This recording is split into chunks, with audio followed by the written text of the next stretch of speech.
The cleaner laughed with cruel satisfaction. "You're nothing but a worthless burden," she spat at the trembling widow. Margaret clutched her late husband's photo with shaking hands. What happened next made the laughter freeze on the cleaner's face, forever. The Singapore humidity still clung to Daniel Richardson's expensive suit as he stepped through the mahogany front door of his late brother's estate, 3 days earlier than expected. The merger had concluded faster than anticipated, leaving him exhausted but victorious, clutching his leather briefcase like a shield against the grief that always waited for him in quiet moments. The grand foyer stretched before him, its marble floors gleaming under the crystal chandelier. Yet something felt wrong in the silence that greeted him. No gentle classical music drifted from the sitting room where Margaret usually spent her afternoons reading. No soft footsteps of Sarah bustling about with her endless cleaning routines. A muffled sob echoed from somewhere deep within the house, followed by a harsh voice that made Daniel's blood freeze in his veins. He dropped his briefcase with a thunderous crash that reverberated through the empty hallway, his polished shoes clicking urgently against the cold marble as he followed the sounds toward the library. The heavy oak door stood slightly ajar, revealing a sliver of the room beyond, and what he saw through that narrow gap would haunt him for the rest of his life. Margaret, his brother's beloved widow, cowered in the corner beside the towering bookshelf, her usually pristine silver hair disheveled, and her delicate frame trembling like a frightened bird.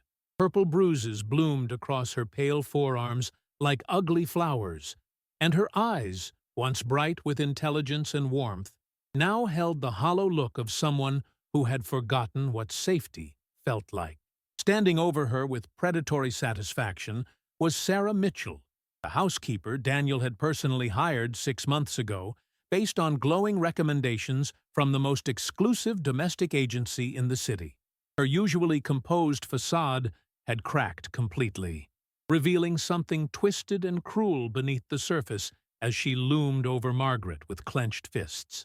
"You are nothing but a worthless burden," Sarah spat, her voice dripping with venom that seemed to poison the very air around them. "Your husband is gone, and soon everyone will see what a pathetic creature you really are." Margaret clutched a faded photograph of her late husband against her chest, her fingers white with desperation as tears streamed down her hollow cheeks. "Please, help me," Margaret whispered when she caught sight of Daniel through the doorway, her voice so broken and small that it barely qualified as sound. The terror in her eyes spoke of weeks, perhaps months of torment that had unfolded in his absence while he buried himself in boardrooms and business deals on the other side of the world. Sarah spun around with lightning speed, her face morphing instantly back into the mask of concerned professionalism she wore like armor. "Mr. Richardson," she exclaimed with false warmth, smoothing her uniform with shaking hands, "we weren't expecting you back so soon. Poor Margaret has been having one of her difficult days. Haven't you, dear?" The casual cruelty in her tone made Daniel's hands ball into fists as rage and guilt collided in his chest like opposing storms, creating a hurricane of emotion that threatened to tear him apart from the inside. Daniel Richardson had built his empire brick by brick, transforming a small family construction business into a multinational conglomerate that stretched across 3 continents. His corner office overlooked the glittering city skyline, where glass towers reached toward heaven like steel prayers, each one representing another victory in his relentless pursuit of success. Yet for all his achievements, for all the magazine covers and industry awards that lined his penthouse walls, he remained a man hollowed out by loss, using work as a narcotic to numb the ache that had consumed him since his brother Thomas passed away 18 months ago. The two brothers had been inseparable as children, sharing dreams and secrets beneath the old oak tree in their grandmother's backyard. But success had driven them apart as adults, leaving Daniel with nothing but regret and expensive suits to show for his choices. Margaret Elena Vasquez had once been the brightest star in their social constellation. A former literature professor whose laugh could fill entire rooms with warmth, and whose dinner parties were legendary among the cultural elite of the city. She had met Thomas at a charity gala, where her passionate speech about literacy programs had moved him to tears and prompted him to write the largest check of his life. Their love story unfolded like a classic novel, filled with stolen kisses in art galleries and long walks through botanical gardens where Thomas would recite poetry while Margaret corrected his pronunciation with gentle teasing. They had been married for 15 blissful years, creating a sanctuary of intellectual conversation and quiet joy in the estate that Thomas had inherited from their father, until a massive heart attack stole him away on a rainy Tuesday morning while Margaret was brewing his favorite Earl Grey tea in the kitchen. The widow's transformation from vibrant professor to fragile recluse had been gradual and heartbreaking to witness, like watching a magnificent painting fade under harsh sunlight until only ghostly outlines remained. She stopped teaching, stopped hosting gatherings, stopped answering the phone calls from concerned friends who gradually gave up trying to reach her through the wall of grief she had constructed around herself. Daniel had visited sporadically in those early months, awkward encounters where neither knew how to bridge the chasm of shared loss that stretched between them, their conversations stilted and formal despite the love they both bore for the man who connected them. It was during one of these uncomfortable visits that Margaret had mentioned needing help around the house, her voice so small and defeated that Daniel immediately called the most expensive domestic agency in the state, determined to provide whatever assistance money could buy. Sarah Mitchell had arrived like an answer to prayers, a 45-year-old woman with impeccable references and a warm smile that seemed to brighten the shadowy corners of the grieving household. Her previous employers spoke of her dedication in glowing terms, praising her attention to detail and genuine care for the families she served, particularly elderly clients who needed both practical support and emotional comfort during difficult transitions. She had grown up in foster care, bouncing between homes until aging out of the system at 18, which explained her fierce independence and her stated desire to create stable, loving environments for others who found themselves vulnerable and alone. Her resume included certifications in elderly care and nutrition, along with glowing testimonials from families who credited her with transforming their loved ones' final years into periods of dignity and peace. What none of them knew was that Sarah's carefully constructed facade concealed a bottomless well of resentment that had been poisoning her soul for decades, fed by every luxury she cleaned but could never afford, every inheritance she watched others receive while she remained trapped in servitude. Her own grandmother had promised her a small estate in the countryside, the only family legacy that might have lifted her from a life of cleaning other people's messes, but distant cousins had successfully contested the will, leaving Sarah with nothing but bitterness and a burning hatred for the wealthy families who took their abundance for granted while she scrubbed their toilets and folded their silk sheets. The signs had been accumulating like storm clouds on a distant horizon, subtle at first, but growing darker and more ominous with each passing week that Daniel remained buried in his international business dealings.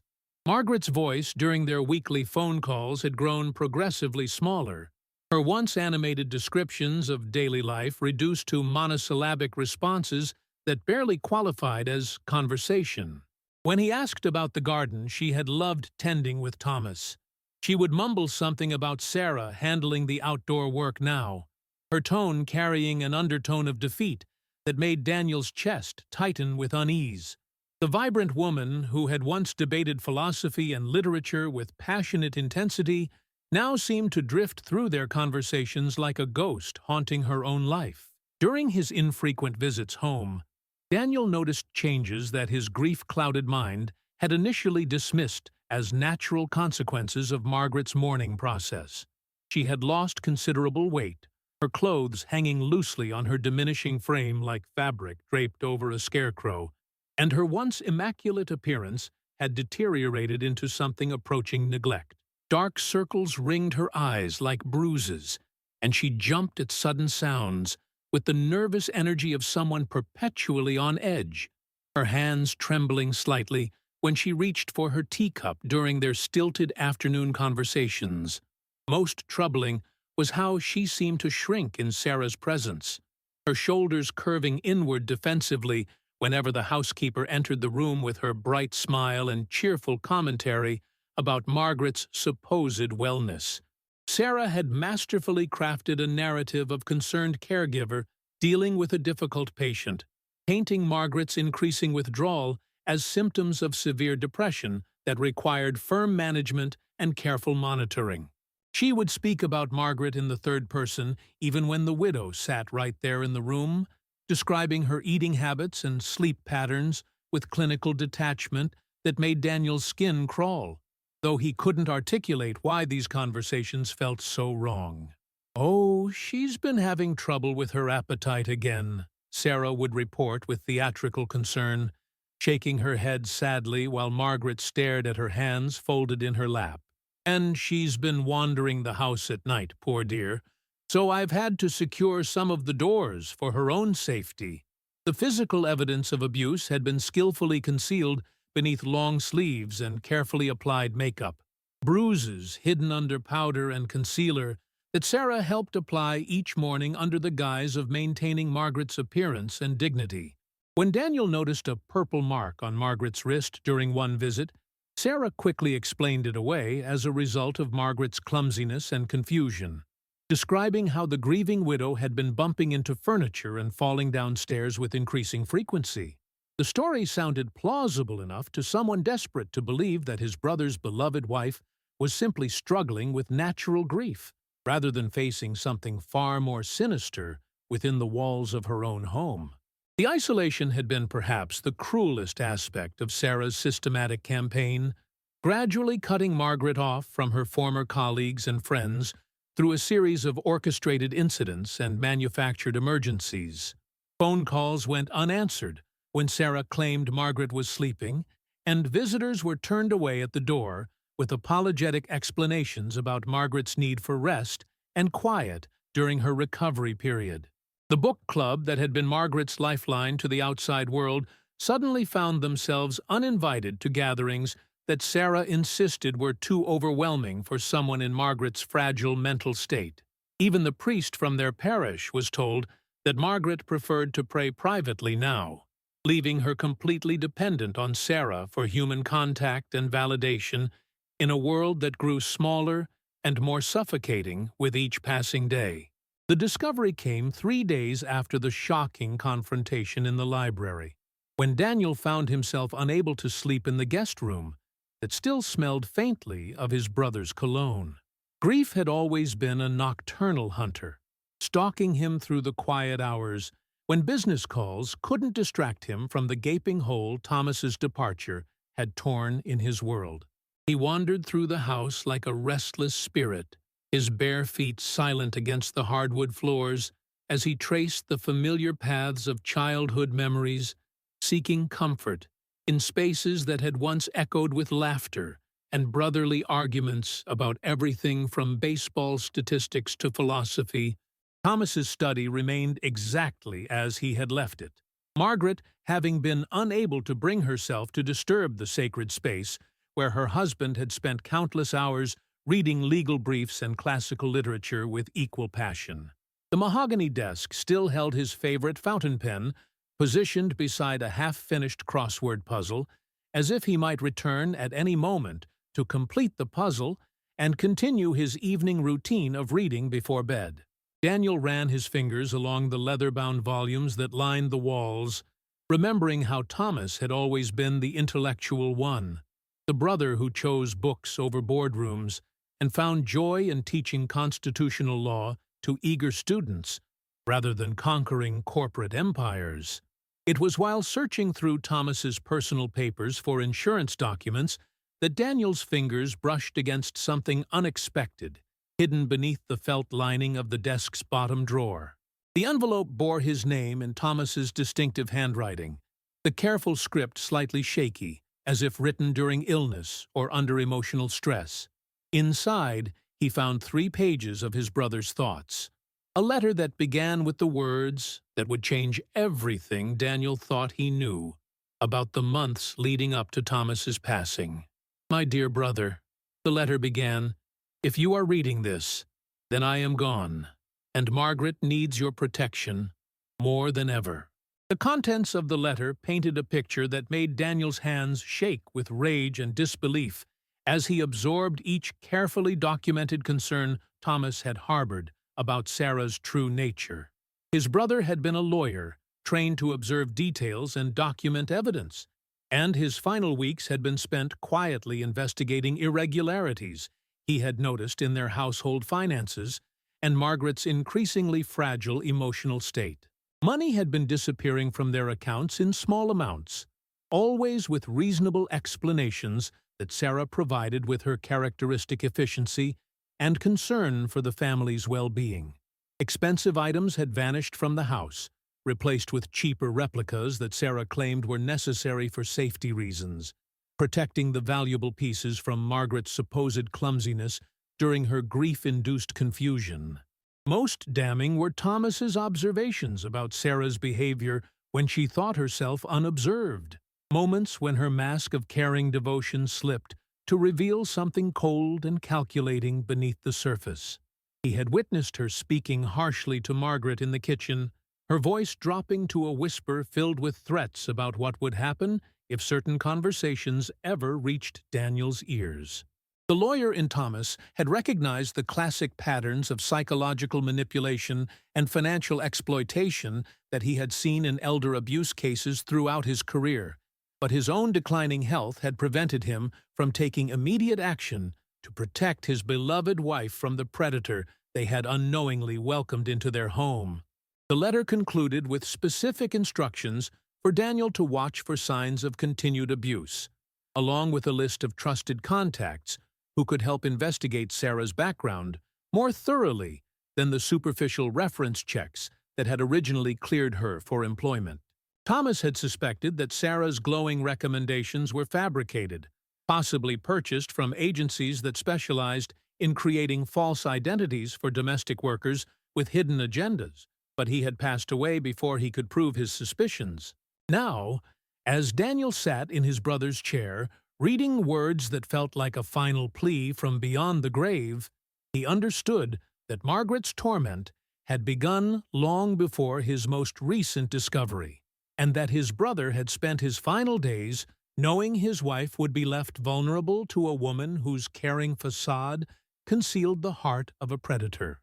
Armed with his brother's revelations, Daniel began the delicate process of rebuilding trust with Margaret, who had become so accustomed to isolation that human kindness felt foreign and potentially dangerous to her wounded spirit. He started with small gestures that required nothing from her in return, bringing her favorite lavender tea from the specialty shop downtown, where she and Thomas used to browse together on Sunday afternoons. The first time he placed the steaming cup beside her chair without expectation or commentary, Margaret's eyes filled with tears that spoke of months spent believing she was truly as worthless as Sarah had convinced her she was. Their conversations began tentatively, like two survivors emerging from separate bomb shelters to discover they weren't alone in the devastation that surrounded them. Daniel shared memories of Thomas that Sarah had forbidden Margaret to discuss, stories of their childhood adventures and teenage mishaps that gradually coaxed laughter from lips that had forgotten how to form genuine smiles. In return, Margaret began to whisper fragments of her ordeal, her voice barely audible as she described the gradual erosion of her autonomy and dignity under Sarah's seemingly caring supervision. She spoke of locked doors and monitored phone calls, of meals withheld as punishment for imagined infractions and medications administered without her consent to keep her docile and compliant. The breakthrough came when Mrs. Cordelia Hawthorne, the elderly neighbor who lived in the sprawling Victorian mansion next door, appeared at their kitchen window one morning while Sarah was out shopping for groceries. The 82-year-old former opera singer had been watching the Richardson estate through her late husband's telescope, a habit she had developed after noticing unusual activity in the gardens during hours when Margaret should have been sleeping peacefully. She had witnessed Sarah burying items beneath the rose bushes in the dead of night, strange rituals that looked suspiciously like someone disposing of evidence rather than tending to horticultural needs. Metz. Hawthorne possessed the sharp instincts of someone who had survived 8 decades of human duplicity, and she had immediately recognized something predatory in Sarah's overly solicitous behavior toward Margaret during their brief encounters at the mailbox. The way Sarah positioned herself between Margaret and potential conversations, the subtle physical guidance that bordered on restraint, the practiced explanations for Margaret's apparent confusion and declining health all triggered alarm bells in a mind that had witnessed too many vulnerable women disappear behind closed doors, with caregivers who seemed too eager to isolate their charges from outside contact. The 3 unlikely allies formed a coalition bound by their shared determination to expose the truth and protect Margaret from further harm. Mrs. Hawthorne brought decades of experience reading people's true intentions, while Daniel contributed financial resources and business connections that could help investigate Sarah's background more thoroughly than Thomas had been able to accomplish before his passing. Margaret, despite her fragile emotional state, proved to be an invaluable source of detailed information about Sarah's daily routines and behavioral patterns, knowledge that would be crucial for documenting the abuse and gathering evidence that could lead to justice. Their first collaborative effort involved reaching out to Sarah's previous employers, a task that revealed disturbing patterns in her employment history that the original reference checks had somehow failed to uncover.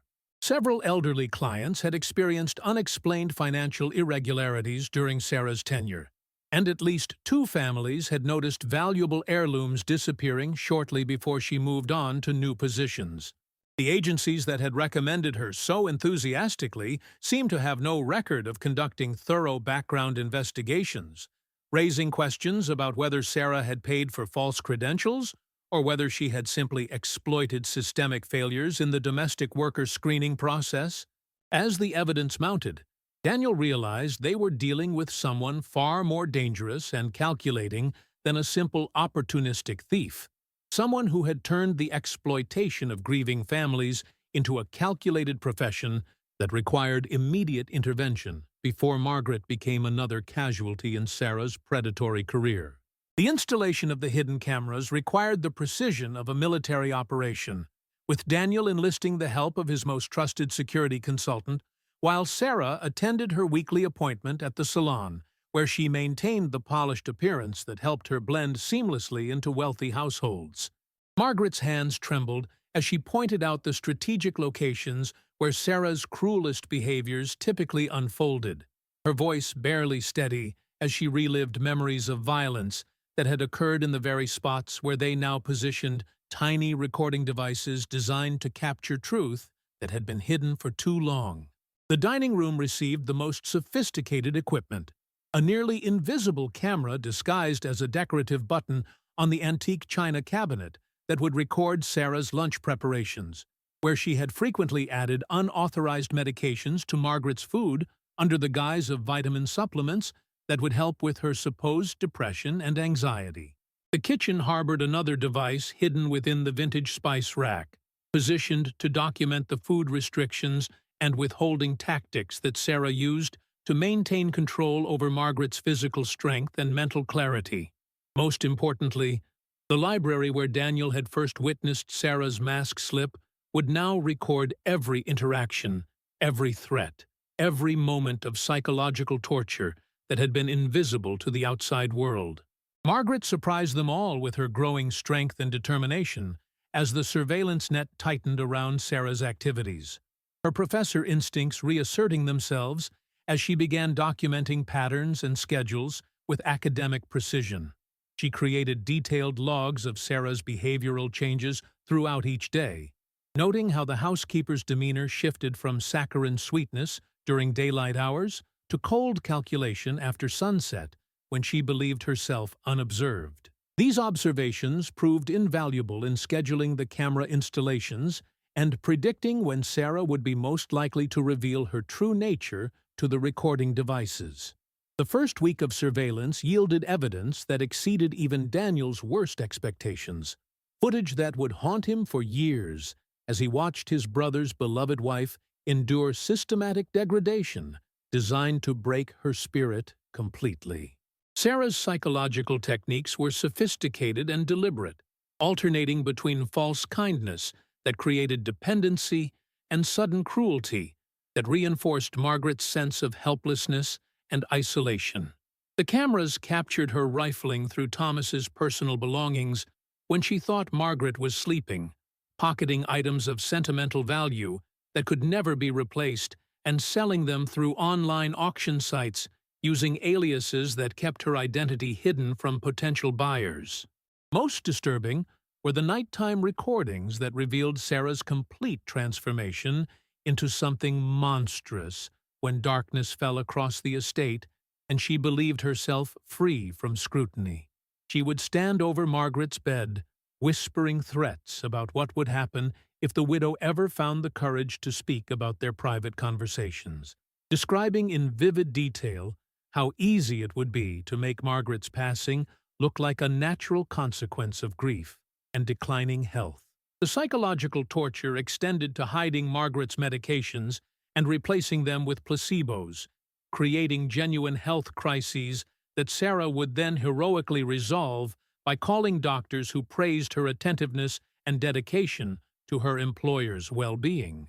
As the evidence accumulated, Sarah began exhibiting signs of paranoia that suggested she sensed the walls closing in around her carefully constructed world of lies and manipulation. She started checking locks obsessively and questioning Margaret about conversations she might have had with neighbors or delivery personnel, her usual mask of professional concern slipping more frequently to reveal the desperate predator beneath. Her sleep patterns became erratic, and Mrs. Hawthorne reported seeing lights moving through the house at unusual hours, as Sarah searched for evidence that her secrets might have been discovered. The trap was set, the evidence was mounting, and Sarah's increasingly reckless behavior suggested that the final confrontation was approaching faster than any of them had anticipated. The confrontation erupted on a gray Thursday morning when Sarah's paranoia finally overwhelmed her calculated facade. Triggered by the discovery of Margaret speaking quietly with Mrs. Hawthorne in the garden, where the stolen items lay buried beneath the rose bushes like a cemetery of stolen memories. Sarah's rage exploded through the kitchen doorway like a tornado given human form, her carefully maintained appearance disheveled and her eyes blazing with the fury of someone whose carefully constructed world was crumbling around her trembling feet. "You worthless, pathetic creature!" she screamed at Margaret, her voice cracking with desperation as months of hidden venom finally found its target. "You think you can whisper lies about me to anyone who will listen, but nobody cares about a crazy old widow who can't even remember what day it is." Margaret stood her ground for the first time in months, her spine straightening with a dignity that Sarah had tried so hard to destroy, her voice steady despite the fear that still coursed through her veins like ice water. "I remember everything," Margaret said quietly, her words carrying the weight of someone who had finally found her strength in the darkest corner of her nightmare. "I remember every cruel word, every stolen moment, every night you stood over my bed, making threats while I pretended to sleep." The admission hit Sarah like a physical blow, her face contorting with rage as she realized that her victim had been more aware than she had ever suspected, documenting and remembering every violation of trust and human decency. Daniel emerged from the library, where he had been reviewing the overnight footage, his presence in the doorway causing Sarah to spin around with the desperate energy of a cornered animal realizing that escape routes were rapidly disappearing. His face showed no emotion as he held up his smartphone, the screen displaying crystal-clear video of Sarah's nighttime torture sessions and theft activities, evidence so damning that no amount of manipulation or false testimony could explain away what the cameras had captured in unforgiving digital detail. "This ends now," Daniel said with quiet authority, his voice carrying the weight of justice that had been too long delayed. "And you will never hurt another vulnerable person again, as long as I have breath in my body." Sarah's desperate attempts to maintain control manifested in a final, vicious assault on Margaret's character, her voice rising to a shriek as she accused the widow of being an ungrateful burden who had forced her to take drastic measures to maintain order in a household that had descended into chaos after Thomas's passing. She wove an elaborate fiction about Margaret's supposed mental illness and dangerous behavior, painting herself as a heroic caregiver who had sacrificed her own well-being to protect a woman too unstable to care for herself. But the evidence on Daniel's phone told a different story entirely, showing clearly who was the predator and who was the prey in this relationship that had masqueraded as caregiving but was actually systematic exploitation. Mrs. Hawthorne appeared in the kitchen doorway like an avenging angel, her small frame radiating authority as she held up her own phone containing photographs of Sarah burying stolen goods in the garden, time-stamped images that would corroborate the video evidence and prove that this was no isolated incident of poor judgment, but a calculated campaign of theft and abuse. The three allies stood united against Sarah's desperate lies, their combined testimony creating an unshakable foundation of truth that no amount of manipulation could undermine or destroy. The dam burst completely when Sarah realized that denial was no longer possible, her composed mask shattering into fragments as she unleashed years of accumulated resentment against the wealthy families she had served and secretly despised. "They think they're so much better than me," she screamed, her voice echoing through the house like the cry of a wounded animal, "living in their fancy houses while people like me clean up their messes and get nothing but crumbs from their tables." Her confession poured out in a torrent of rage and self-pity, admitting to targeting vulnerable widows and elderly clients who reminded her of the grandmother whose inheritance had been stolen from her by relatives who valued money more than family bonds.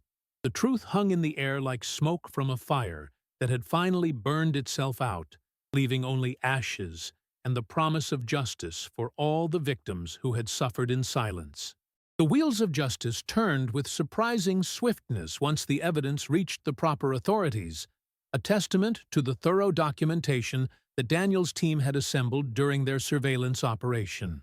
Detective Maria Santos, a veteran investigator specializing in elder abuse cases, arrived at the estate within hours of Daniel's phone call, her experienced eyes immediately recognizing the patterns of psychological manipulation and financial exploitation that she had witnessed in countless similar investigations throughout her 20-year career.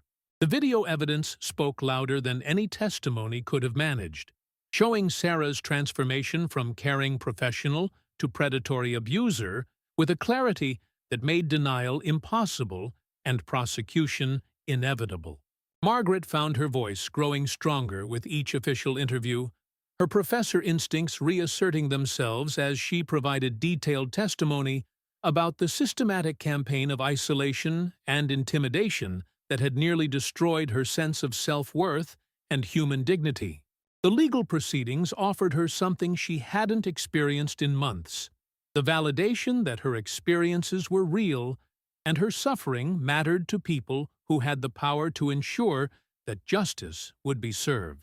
District Attorney Jennifer Walsh, a formidable advocate for vulnerable populations, personally took charge of the case after reviewing the evidence that clearly showed Sarah had been operating a sophisticated scheme targeting grieving families across multiple jurisdictions. The investigation expanded rapidly as other victims emerged from the shadows, elderly clients and their families stepping forward with their own stories of suspicious circumstances and unexplained losses during Sarah's employment periods. The pattern became undeniable as investigators uncovered a trail of exploitation stretching back nearly a decade. with Sarah moving from household to household, like a parasite seeking new hosts whenever her welcome wore thin or suspicions began to mount.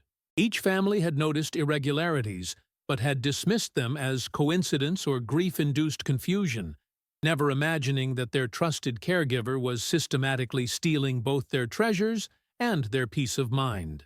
Sarah's arrest unfolded with the stark efficiency of a well-orchestrated operation. Her rights read aloud in the same kitchen where she had tormented Margaret for months, while maintaining her facade of professional concern and dedication.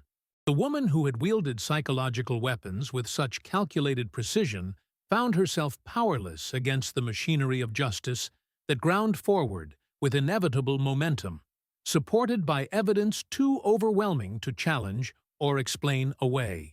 Her court-appointed attorney struggled to mount any meaningful defense against video footage that captured her crimes in their raw, undeniable brutality, while her attempts to claim mental illness or temporary stress fell flat against the clear premeditation shown in her systematic approach to exploitation.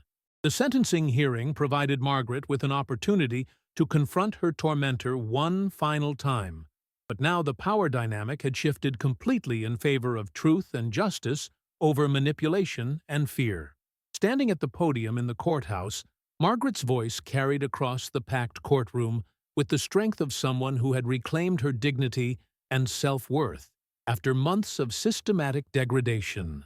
"You tried to convince me that I was worthless," she told Sarah directly, her words steady and clear despite the emotion that threatened to overwhelm her composure. "But you were wrong. I am worth protecting, worth loving, and worth fighting for. And now you will face the consequences of trying to destroy what you could never understand or possess yourself." The judge's final ruling reflected both the severity of Sarah's crimes and the broader message that society would not tolerate the exploitation of its most vulnerable members, sentencing her to 8 years in prison, followed by supervised probation and restitution payments to all identified victims. The monetary compensation could never truly repair the emotional damage that Sarah had inflicted, but it represented a symbolic acknowledgement that her victims' suffering had been real, and their recovery deserved community support. As Sarah was led away in handcuffs, her face showed none of the false remorse that characterized so many criminals seeking lenient treatment, only the bitter resentment of someone whose carefully planned exploitation had finally been exposed to the harsh light of justice and public scrutiny. 2 years had transformed the Richardson estate from a monument to grief into a sanctuary of healing and renewed purpose, where laughter once again echoed through rooms that had witnessed too much suffering and silence. Margaret stood in the kitchen preparing Sunday dinner, her movements confident and graceful, as she seasoned the roast that would feed not only herself and Daniel, but also Mrs. Hawthorne and several other widows from the support group that had grown from their shared experience of surviving predatory caregivers. The dining room table, once a place where Sarah had controlled every meal and monitored every bite, now groaned under the weight of homemade dishes and fresh flowers from the garden that Margaret had reclaimed as her own personal paradise. Daniel had made the remarkable decision to relocate his primary office to the estate's renovated carriage house, choosing proximity to family over the prestige of his downtown headquarters in a move that would have shocked his former business associates but felt like the most natural thing in the world to a man who had learned the true value of human connection. His morning routine now included coffee with Margaret on the sun-drenched patio where they planned their day, and shared memories of Thomas that no longer brought pain, but instead carried the warmth of love that survives even the deepest losses. The brother, who had once buried himself in work to avoid emotional intimacy, had discovered that healing others could heal himself, creating a symbiotic relationship that benefited both wounded souls. The garden had become Margaret's masterpiece, a testament to renewal and growth that attracted visitors from across the county who came to see how someone could transform soil that had hidden stolen treasures into earth that produced beauty beyond imagination. She had established educational workshops where other trauma survivors learned horticultural therapy techniques that helped them process their experiences while creating something beautiful from the ashes of their suffering.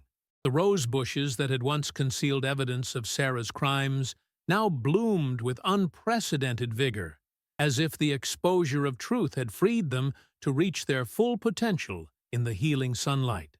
Mrs. Hawthorne had become an unofficial grandmother to the household, her sharp wit and protective instincts serving as both entertainment and security for a family that had learned to value vigilance without allowing it to poison their capacity for trust and joy. Her Victorian mansion had been converted into a resource center for elder abuse prevention, where she trained community volunteers to recognize the warning signs that had helped her identify Sarah's predatory behavior before it could progress to even more devastating consequences. The elderly opera singer's final act had become her greatest performance, using her voice to protect others who might not have the strength or knowledge to protect themselves. The support group that met monthly in the estate's restored library had grown from 3 traumatized individuals into a network of 50 survivors and their families, creating a community of healing that extended far beyond the original victims of Sarah's crimes. Margaret had discovered her calling as a facilitator and advocate, using her academic background to research prevention strategies and her personal experience to provide the empathy that legal professionals often lacked when dealing with vulnerable populations.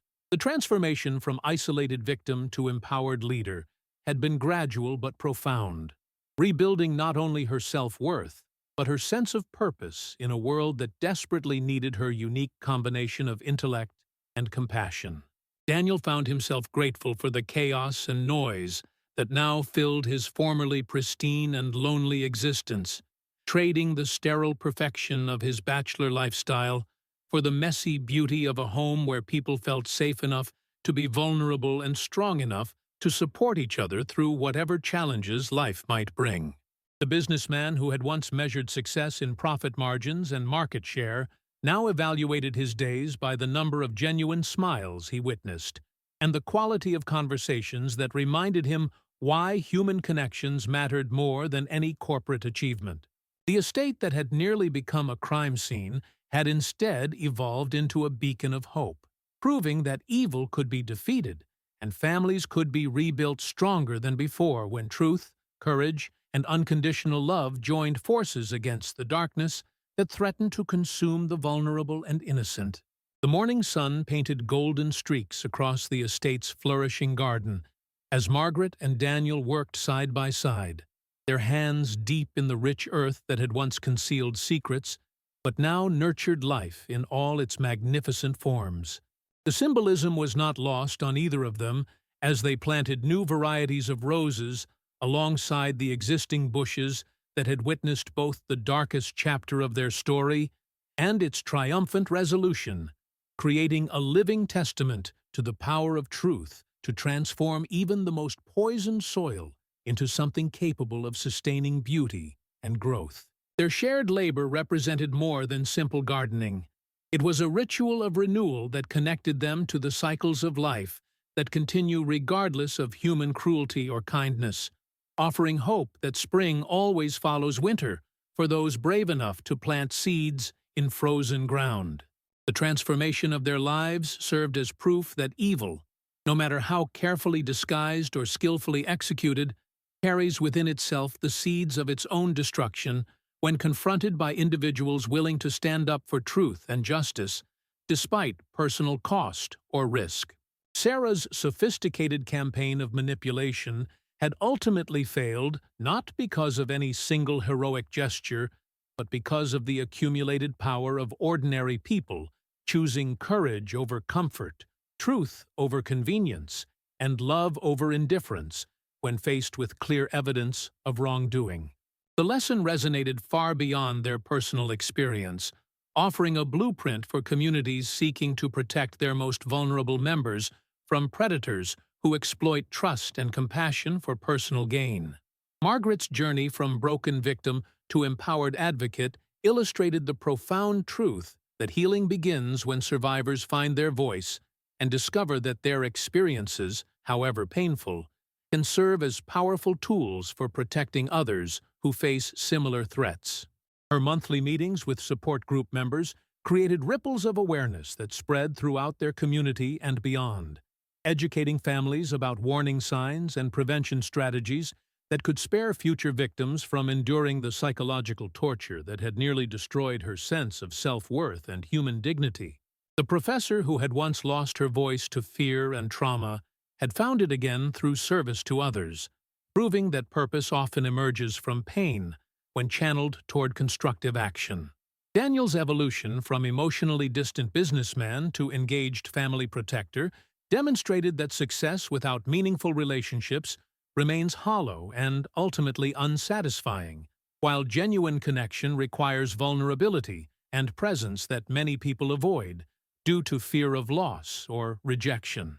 His decision to restructure his entire life around family values rather than corporate achievements had initially seemed like a sacrifice, but had proven to be the most profitable investment he had ever made, generating returns measured in laughter and love rather than dollars and market dominance. The brother who had once hidden from grief behind work had learned that shared sorrow, like shared joy, becomes more manageable when experienced within the safety of authentic relationships. The broader message of their story speaks to anyone who has ever felt powerless in the face of injustice, or uncertain about their obligation to intervene when witnessing the mistreatment of others who cannot defend themselves effectively. What would you do if you discovered that someone you trusted was systematically abusing a family member who depended on them for daily care and emotional support? How far would you be willing to go to ensure that vulnerable people in your community receive the protection and respect they deserve as human beings worthy of dignity and safety? These questions demand more than theoretical consideration. They require honest self-examination and a commitment to action when circumstances call for courage rather than comfort. The enduring truth that emerges from their experience transcends individual circumstances to offer universal hope that malevolence will eventually face consequences while goodness finds reward through the natural law that governs human relationships across cultures and throughout history. Justice builds itself through truth spoken by brave voices, courage demonstrated through difficult choices, and love expressed through unconditional commitment to protecting those who cannot protect themselves from forces that seek to exploit their vulnerability for selfish gain. In a world that often feels dominated by darkness and cruelty, their story serves as a beacon, reminding us that light always has the power to dispel shadows when ordinary people choose extraordinary compassion over easy indifference, proving that every act of protection and kindness contributes to a larger victory of good over evil that defines the human spirit at its finest.